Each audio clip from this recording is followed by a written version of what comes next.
Magandang araw muli sa inyo mga idol. Ngayong araw ay magluluto ako ng gulay. Dito meron akong kalabasa, talong, bunga ng patola, talbos ng patola at malunggay. Naglagay ako ng tubig sa kasirola. At naglagay ako ng luya at sibuyas. Sinama ko na rin ang pritong isda na aking pinagpira-piraso.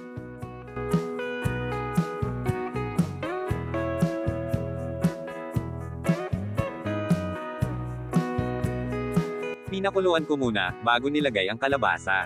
At sinunod ko na rin ang asin. At ang pangmalakasang magic sarap.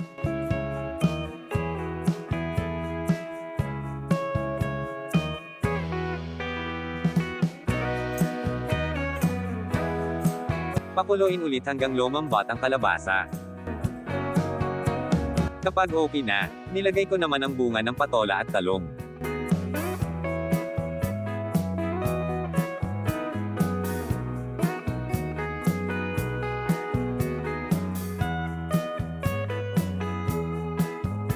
Sinunod ko naman ang talbos ng patola.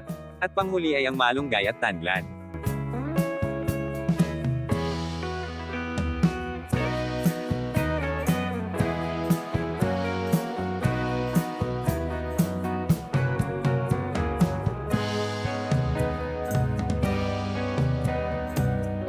At ito na nga, naluto na ang ating gulay. Samahan nyo kami sa pagkain mga idol. Shoutout nga pala sa mga Torrente family mula Surala, South Cotabato. At mag-shoutout na rin ako sa mga Loyola family.